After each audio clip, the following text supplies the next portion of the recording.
Good evening, ladies and gentlemen. Thanks for your participation. Very important subject, topical subject, as indicated by ma'am. So the agenda is like this. I will pose few questions to each member. All of them, of course, come from a different segments, but the ultimate, the goal is the decarbonization and environment-related areas. So then we'll open the floor for questions. So quickly on this, today I had a report from McKinsey saying that, a decade after Paris climate, the companies have set net zero targets, energy efficiency targets. In the last decade, there are 2 points they've highlighted. On the negative side, it's a slowing, the consumption is increasing, and emissions levels have risen by 9% since 2015. The positive side is emission per unit of GDP is coming down. So which means the energy efficiency is increasing, so which is a good thing. So there are in two areas I would like to break, in terms of decarbonizations. We are making very good progress in energy area. Renewable energy is making very good impact, and we are seeing impressive progress there. Though the supply chain area is still work in progress. So I would like to start on the energy side to Mr. Anish Shekhar. The major initiative we saw recently was the unbundling and the formation of GreenEnergy Corporation to spearhead the renewable energy progress in the state. How has been the journey? Has the new green energy entity taken off? How is it, powering the growth in renewable energy growth in the state? Would like to hear from you. Thank you for the question, and also I thank Times of India for having us as one of the partners in this very well curated event. And coming to your question about how we have been successful or how we have gone about this energy transition journey over the last 1.5 years since, or 2 years since we came into existence.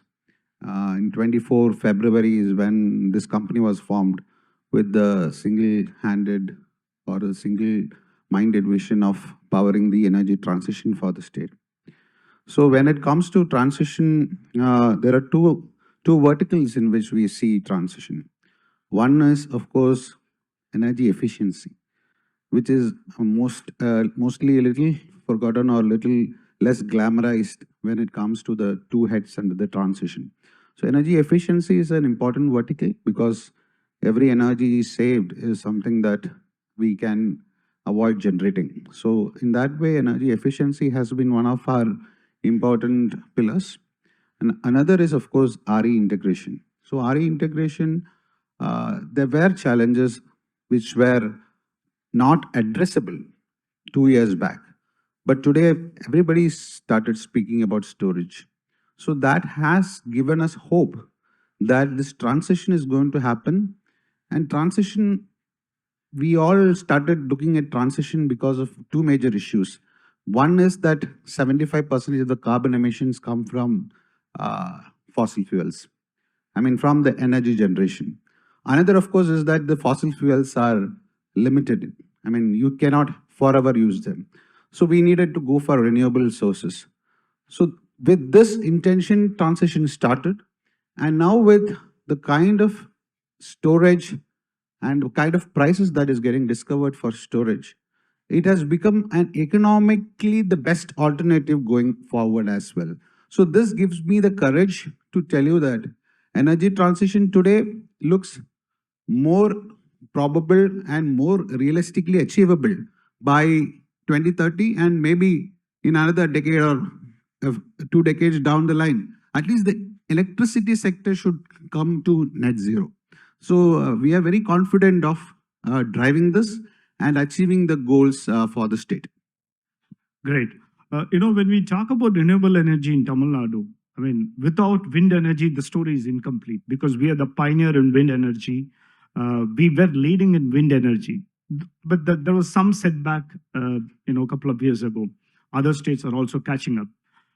I believe Tamil Nadu has taken a lot of steps to do the catch up, and particularly the rewiring policy with recent amendments I think is directed towards that. I know there are some unique challenges you face because most of the generating units are in southern districts, whereas the peak demand is in northern districts. And the transmission is a big challenge. Any renewable energy transition, generation transmission plays a vital role. If I see the latest data, I think most of the budget related to transmission happens in only very few states. How is Tamil Nadu is catching up in terms of transmissions, infrastructure to evacuate the renewable energy we generate? Would be So you're right. When it comes to renewable energy, the generation is more in certain pockets, especially in the southern part of Tamil Nadu. And there are various reasons towards that. One is the potential lies there. For example, wind passes lie in the southern part of Tamil Nadu. That is one reason. Another reason is that we are a very, very price sensitive market. India is a very price sensitive market when it comes to power. So we will be willing to procure only the cheapest source of renewable power. Even when it is renewable power, we want the cheapest source of renewable power. So what happens is that people tend to put their power plant where the cost of land, which is one of the commodities that is required for production of power, is the least, which is again in southern part of Tamil Nadu. So this has made the scenario like almost 75% of my RE generation happens in southern part of Tamil Nadu. But my demand, my load centers are more in the west and even more in the northern part of Tamil Nadu. So the corridor of transmission is always a challenge, but we have done quite well. We are one of the only states which has a 765 kV level network of its own. So we have been continuously adding transmission. If you ask me, that is the permanent solution? No, maybe it may not be. That may not be the ideal solution also, because even transmission has its own challenges when it comes to getting right of way. It has its own challenges when it comes to getting other people's livelihood affected, etc. So it is more the strategy which we propose to have going ahead is to have more generation close to consumption sources by promoting smaller solar units, ground mounted, and even rooftop solar. So along with distributed storage plus generation more locally. So that is one way in which we think that we can overcome this transmission challenge. Of course, we cannot add infinite transmission. So we have to make sure that generation also happens near consumption areas in order to overcome this challenge. I know, as Dr. Radhakrishnan highlighted, the trend is towards storage. We are seeing around the clock RTC tenders being floated across this country.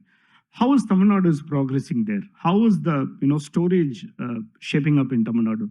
I know we are working on this pumped storage project. BESS is also being considered. So how is Tamil Nadu is progressing in that? So as you said, as other our respected seniors also spoke, the storage is having a lot of importance when we are talking about RE integration, because RE is seasonal, RE is intermittent. So we have to store it and use it when it is required. So that's why storage is very important. So there are only two technologies which have proven at a grid level which we can use for storage. One is pump storage, wherein you pumped it up in the morning and then use it during night when you need the power. So that already we have success in Tamil Nadu, in Kadambare. Another is Kunda, which is under implementation. So we have few other projects also lined up in pump storage. But pump storage has also got its own challenges, because most of this pump storage happens in forest, environmentally sensitive regions. So that also has its own environmental sensitivities associated, which causes its own, it requires that much more closer examination before we go for that project. The timelines of such projects execution is a little long, around 6 years it takes to execute. But still we see that as an important source of storage, because we cannot just depend on one technology which will not be suiting our objectives. So we are going for pump storage also in a graded manner. Other than that, of course, battery storage is the keystone now with the kind of tenders that the prices that we are discovering. We already completed 1000 megawatt hours. We got good rates. We completed the next tender of 1500 megawatt hours. We got even better rates. today the cost of storage, that means cost of storing 1 unit of power, has come down almost to 3 rupees. Almost to 3 rupees. So if you add solar and storage, it is around 5.5 to 6 rupees for peak power, which otherwise was costing in the exchange around 9 rupees or 10 rupees. With solar and storage, the peak prices are going to come down gradually in the future, and that will help me stop running the other sources of energy, coal-based energy, which is the leading cause of the carbonization. Great, thank you. Now I would like to move to Mr. Nath. I know industry department must be stealing the thunder from all others, but as Mr. Sagu pointed out, there are a lot of initiatives being taken by the environment department. Lots of mission active initiatives. I think lots of it she highlighted. First of all, I'd like to start with this Tamil Nadu climate change mission under Sustain Tamil Nadu. You would like to highlight some of the unique, initiatives. I know it's a long game, but some of the unique initiatives that will, result in a short-term, medium-term, tangible outcomes. What would those be? Thank you. First of all, thank you for Times of India for having me. As you rightly mentioned, as ACS ma'am has already mentioned, there are 4 spearheading missions under TNGCC where we are achieving the climate resilient Tamil Nadu. One of which is, of course, the Tamil Nadu Climate Change Mission, where one of the first schemes which we started was having the Chief Minister's Green Fellow in every district. So that was a youth involvement program where we believe that the youth should be empowered, youth should be involved in all our decarbonization and sustainable activities. I'm happy to say that this is the second phase of the CM Green Fellowship program which is happening. Most of the first fellows have either been successfully completed and joined the different government departments, or they're working with various other stakeholders globally as well as in Delhi and other metros. One of the other schemes which we in the climate change mission has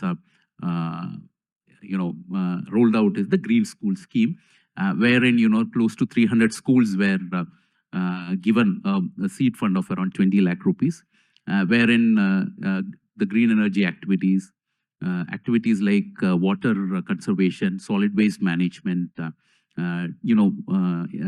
the gardens, the vegetable gardens, etc., were cultivated. I'm happy to inform you all that a recent study by the Indian Institute of Human Settlement in Bangalore, where it was recorded that around 46% of the energy consumption of these green school was achieved. So imagine we are almost 50% of the energy through the solarization of the schools could be achieved. So imagine if we further expand the scheme to the entire 50,000 odd schools in Tamil Nadu. It will be, as Anish said, it will be a wonderful transition towards the green energy. Some of the other schemes which we are currently undertaking is, of course, the climate resilient villages, wherein we have started the first climate resilient village in the country, which is the Killai in the Pichavaram. Also, we are on the implementation of 4 carbon neutral hubs. Of course, Tamil Nadu has this ambitious target of achieving decarbonization before the national target. So 4 districts which are Ooty, Nilgiris, Coimbatore, Virudhunagar and Ramanathapuram, which were piloted for this decarbonization carbon neutral hub districts. And I'm happy to say that we have already rolled out few schemes in Virudhunagar district, and all the decarbonization pathways have been released. This is one of those path-breaking initiatives. Some other initiatives were like Sustain TN, where we fund some of our startups, and we have partnered with IIT Madras. Most of this, we have got an overwhelming response of around 370 startups participating, and we have selected around 10. We have mentored them. The first tranche of 5 lakh rupees has been distributed to them. IIT Madras and the Tamil Nadu Climate Change Mission are further in talks with the startup TN and other venture capitalists to kind of take forward this ideas. There are many more initiatives like the green indexing of the districts of Tamil Nadu. We are also doing the retrofitting of the government hospitals in Tamil Nadu to make it more climate resilient and sustainable. So there are many more activities which we are undertaking as a part of the startups and all those business models. Are you looking at any kind of innovative models, or what exactly you're taking? I mean, you are engaging them for?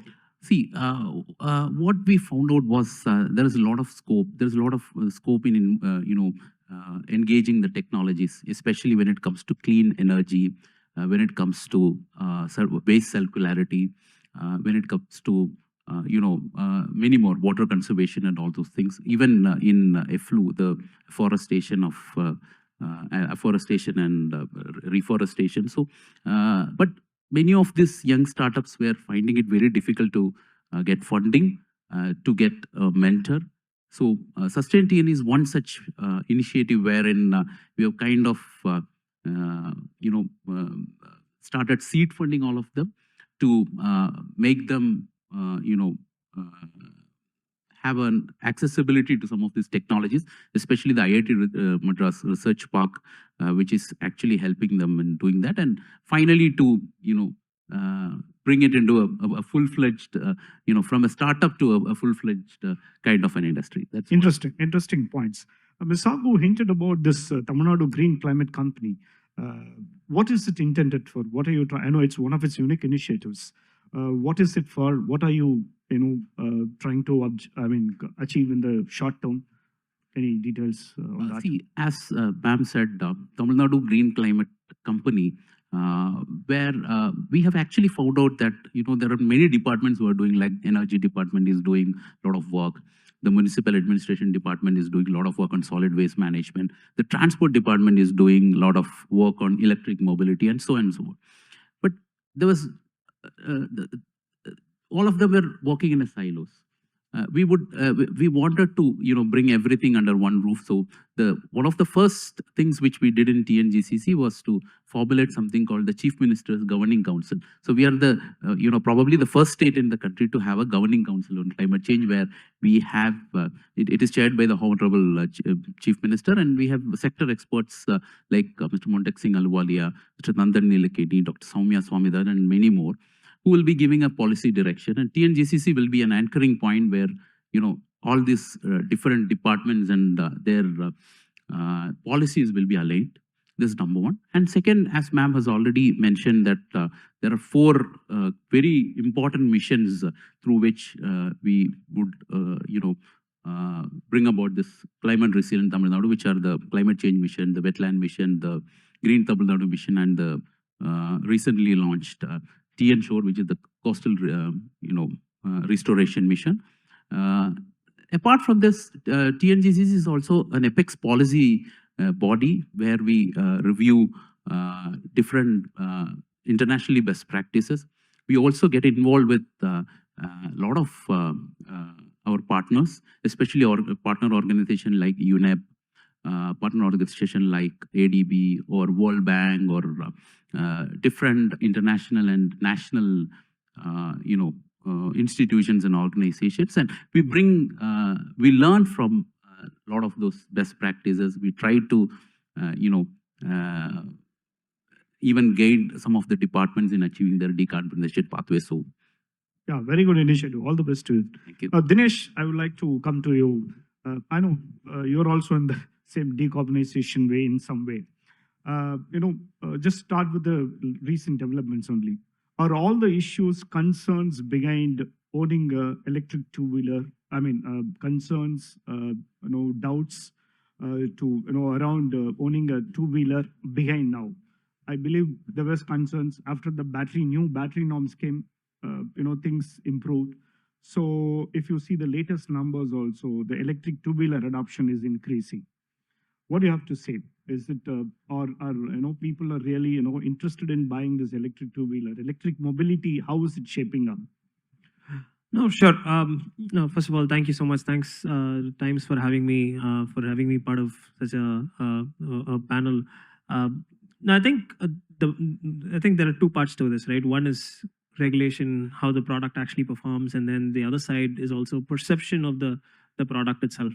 And on one side, I think the government, the state and the center have done a phenomenal job of kind of removing the first side of the problem.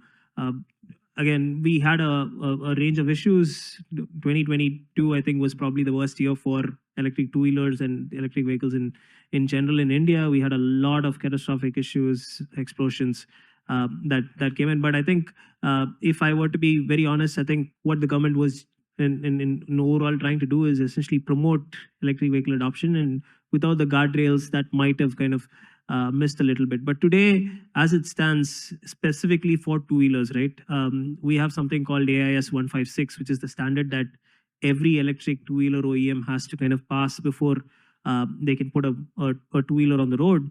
Is the strictest standard for electric two-wheeler batteries in the world, right? To the extent that you can possibly say if the new standards are followed, theoretically a battery to kind of catch fire and explode is not even possible.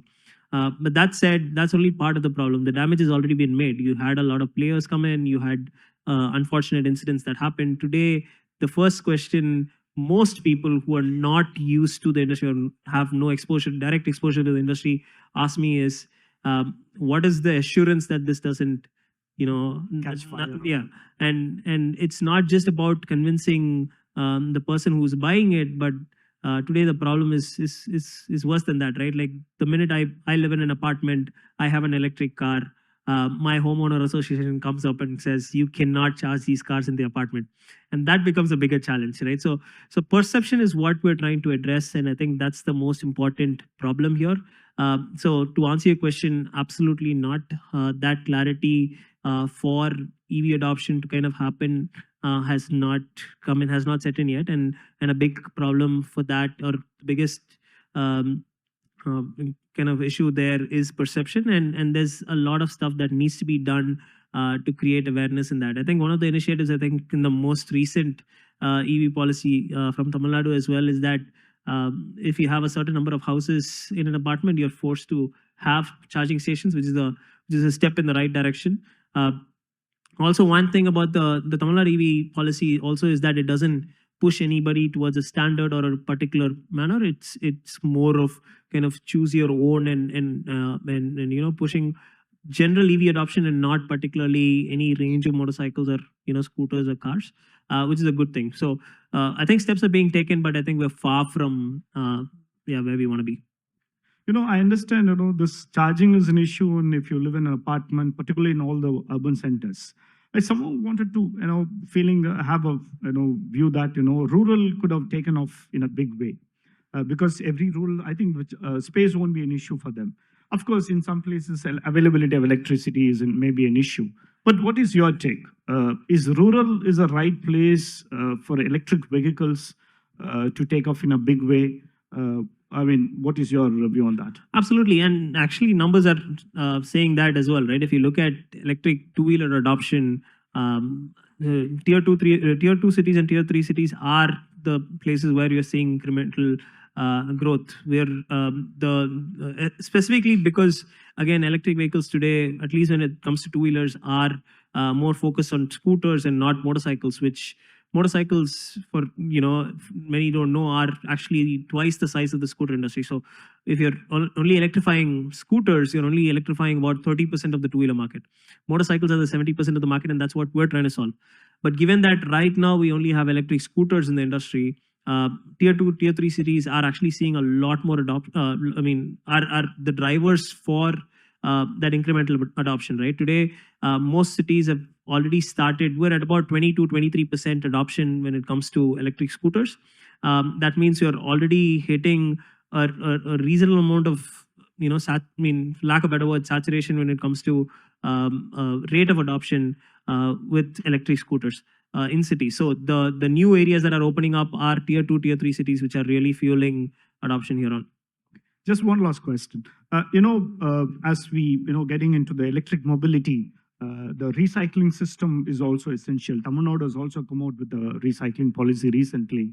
How is that shaping up? Well, we have such system in the ICE batteries in the ICE vehicles. Or we are still in fledgling stage, or how is it shaping up from your perspective? Sure.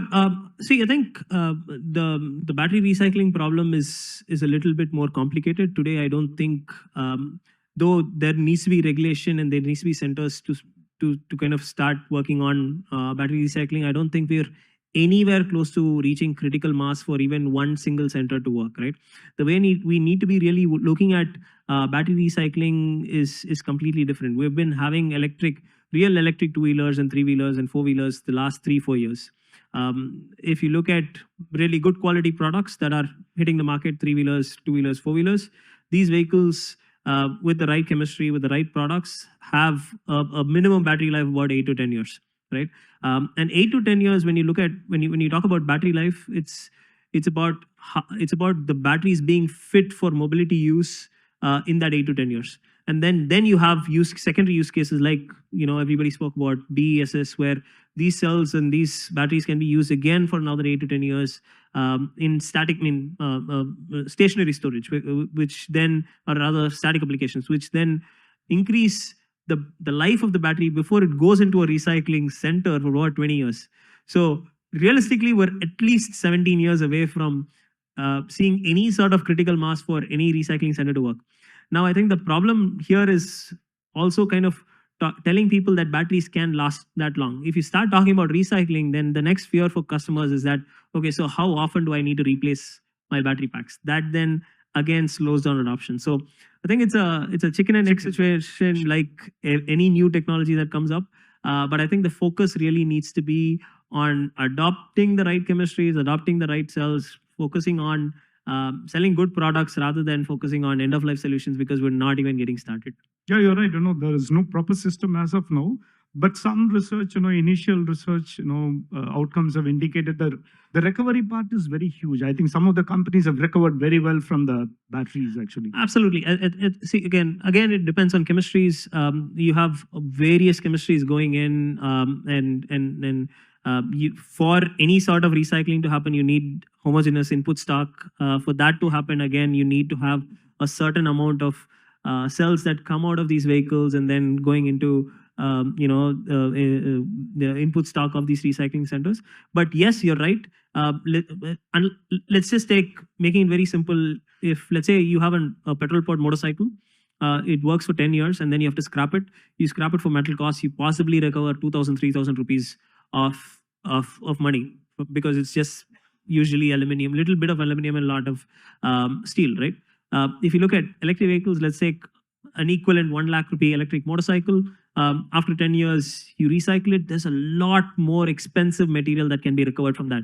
The catch, or the good thing about this is materials like nickel, cobalt, magnesium is a lot easier to be recovered out of a cell than from the mine itself. So that's salvage value that will then come back into resale price, that will then drive sales of electric vehicles. But like I said, we're just at the beginning of the adoption curve. For adoption to kind of kick in, people need to start buying second-hand vehicles, and then people need to be scrapping electric vehicles, and then that salvage value will come in. So it's going to take at least 7 years, but it's about explaining that part and not explaining the recycling part is the problem here. Fair enough. Yeah, good point. I think now we can open the floor for any questions. If anyone has questions, please post your questions to the panelists if you have any questions. Yeah. Can somebody give him a mic?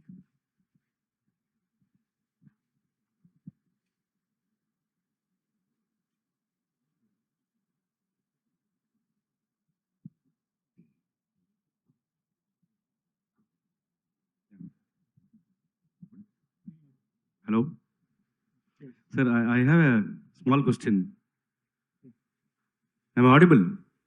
Yes, go ahead. Where are you? Yeah, I have a small question. Yeah. Actually, I'm in auto industry. Who are you asking this? Who are you posing this question to? Hello. Yeah, please go ahead. Yeah, I am in auto industry. We are talking about that fossil fuels. So in that subject, we are in the stage of BS6 now. We are in the stage of BS6, but BS4 vehicles are there held up with the dealerships. They are not allowing to register, but they are the old vehicles are still running with diesel and other this thing. How is it possible? No, like we have attained to the stage of BS6, but how can we allow a older vehicle more than 15 years or 20 years still running and polluting the environment? I could not understand this. So we have scrappage policy for certain segments. If you take trucks, there is a scrappage policy. So every segment has got some policy measures to scrap these vehicles by providing incentives and all. So I'm sure there are measures to discard these. Only thing is, it is not enforced. It is not. Yes. It has not been made mandatory. So, but there are norms to discard old vehicles. Dinesh, you would like to add? No, absolutely. See, again, I think it's an amazing question. It's true, but the problem here is, again, the government is going to start forcing you to not use the vehicle that you already own, right? So that's a bigger problem than vehicles that have not been sold. There's still something that can be done for vehicles that are not sold. So I think it's a double-edged sword, right? Yeah, we want vehicle scrappage policy to come in because you have you exactly stated. But if somebody were to kind of come to your house and say, you have a vehicle that's more than 15 years old, I'm going to take it away just because it's polluting, you're not going to agree to it. So I think there are policies that are coming in. It's being enforced in CVs now and then slowly over to other segments. But I think it's a little bit difficult to enforce. And I think the other way that the government is also looking at it is at least ensure that the vehicles that are coming out of the showrooms are not bad. Yeah. No, I am seeing, sir, in Delhi. Sir, we're really running short of time. We'll take Sorry, one question. Yeah. It's okay. The rest we can do it offline. Thank you so much. Go ahead.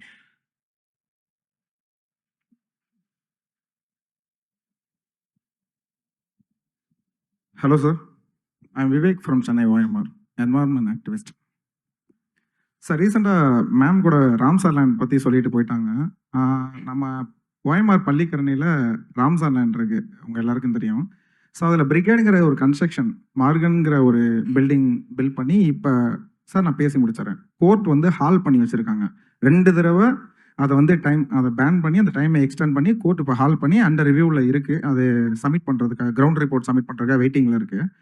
Maybe இப்போ judgement பாசிட்டிவாக கூட இருக்கலாம். ஏன்னா அந்த கேஸ்க்காக Tamil Nadu government அந்த brigade construction சேர்த்து தான் fight பண்ணுறாங்க. ஆப்போசிட்டில் ஆக்டிவிஸ்ட்லாம் இருக்காங்க, ஏன்னா அவங்க ரூலை பிரேக் பண்ணியிருக்காங்க அப்படின்னு சொல்லிட்டு. சென்னை மாதிரியான இருக்க ஒரு அர்பன் சிட்டியில் மழை வெள்ள பாதிப்புகள் ரொம்ப அதிகமாக இருக்குது. ஸோ அதில் இந்த மாதிரி பகுதிகளில் சாதாரண மக்களை அப்புறப்படுத்துறதும் இந்த மாதிரி ப்ரீமியம் செக்மெண்ட் டைப் ஆஃப் கன்ஸ்ட்ரக்ஷனை அலோவ் பண்ணுறதும் தொடர்ந்து ஒரு பிரச்சனையாக போயிட்டுருக்கு.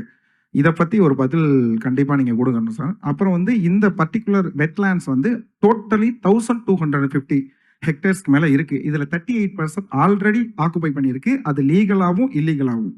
இந்த பிரிகேட் கன்ஸ்ட்ரக்ஷன் 14 ஏக்கர், இதில் டோட்டலாக 1400 யூனிட்ஸ் வருது. ஜட்மெண்ட்டே அவங்களுக்கு பாசிட்டிவாக வந்தால் கூட ரீசெண்டாக வந்த வெள்ளத்தில் கூட அந்த பிரிகேட் கன்ஸ்ட்ரக்ஷனோட காம்பவுண்டில் தண்ணி டச் பண்ணுச்சு. அந்த மார்ஷ்லேண்டோட வாட்டர் அதை டச் தான் பண்ணுச்சு. மேபி நீங்கள் இருக்க பொசிஷனில் அடுத்து மேபி அடுத்த ஆஃபீஸர் கூட வரலாம். ஆனால் யாருமே அந்த பெரும்பாக்கம் பகுதியில் இருக்கீங்களான்னு தெரியலை. எங்கள் வீடு அங்கே தான் இருக்குது. இந்த இஷ்யூ நாங்கள் ரெகுலராக பார்த்துக்கிட்டு தான் இருக்கோம். ஸோ இது சார் ராதாகிருஷ்ணன் சார் கூட சொன்னார், ஸ்டேக் ஹோல்டராக இருக்கணும். மேபி நாங்கள் சிஸ்டமில் இருக்க சப்ஜெக்டாக இருக்கோம்னு நான் நினைக்கிறேன். Additional secretary sir Mangesh Sharma sir கூட சொன்னாங்க, அந்த டாபிக் கிரீன் ஹரிசான்ங்கிற டைட்டில் ரொம்ப நல்லா இருக்குன்னு. மேக்ஸிமம் இந்த மாதிரி டைட்டில்லையும் பப்ளிஷ் பண்ணுற பேப்பர்ஸ்லையும் ஏவிஸ்லையும் நம்ம சாட்டிஸ்ஃபேக்ஷன் அடையலாம். ஆனால் இந்த மாதிரி ஒரு பிரச்சனைகள் அந்த ஈகோசிஸ்டம் என்ன நடக்குதில்ல, அனுமதியும் கொடுக்குறோம் அப்புறமும் படுத்துகிறோம். ஸோ கண்டிப்பாக இதுக்கு நீங்கள் கொஞ்சம் பேசினா நல்லாயிருக்கும் சார். Thanks sir. இது கொஞ்சம் you can take it offline, sir. Let's stick to this subject. This can be discussed separately. So I'm sorry, we are running short of time. You can take it offline, please. Hello, sir. Myself Selvanathan. My company name is RTS Evergreen Export. We are making panel. So my question is, இப்போ pumping system சொல்லியிருந்தீங்க இல்லைங்களா? You are talking about pumping system. There is a BESS and other hydro pumping. So why you are not focusing on biogas? So biogas also is alternative. We can make generate electricity. We think about it. And one more question is, I want to buy the electrical vehicle, but I couldn't. Why? So I travel supposed to 100 kilometers away from that. But if I cross that 20%, when it's reach, I supposed to put charge. Sir, don't mistake me. You can discuss with Dinesh personally. We can ask Mr. Shekhar to answer on this biogas thing. We'll ask him. We'll definitely. Sir actually sir அவர் lake man of இந்தியாவாக இருக்க delta king Nimal Raghavan அட்லீஸ்ட் least ஒரு armed protection கொடுங்க sir. அவர் 250 lakes மேல India முழுக்க restore பண்ணியிருக்காரு. அவருக்கு நிறைய மிரட்டல்கள் வந்துட்டு இருக்கு. அதையாவது பண்ணுங்க. Sir, he is going to talk in the next session, sir. Okay. Please. So, Mr. Shekhar, you can say something. Yeah, biogas is also something that we promote mainly to connect to the gas grid, not for electricity generation. Because when you look at sources of energy, you should also look at how best it can be utilized. Because there is something called conversion losses. So if I burn gas and get electricity out of it, there is significant loss that happens. But if I connect it to a gas grid, like there is a grid for gas, there is a compressed natural gas grid, and these biogas plants are connected to this gas grid, they will be used in industries which use gas otherwise, like in fertilizers and many other industries which use gas. Gas as a source of power is not something that is very viable in our country because the cost of power is much, much higher, and gas also is polluting. And biogas itself, the percentage of biogas out of the total gas ecosystem is less than 0.5%. Even if you fully utilize the potential also, it will be somewhere around 2 to 3%. Our target is to reach 5% at some point in the blending of biogas. So satisfying our energy requirements with biogas is little difficult, but we can best use by connecting it to the gas grid, which is what we are doing. So biogas is not forgotten. It is best used in the way it creates maximum output.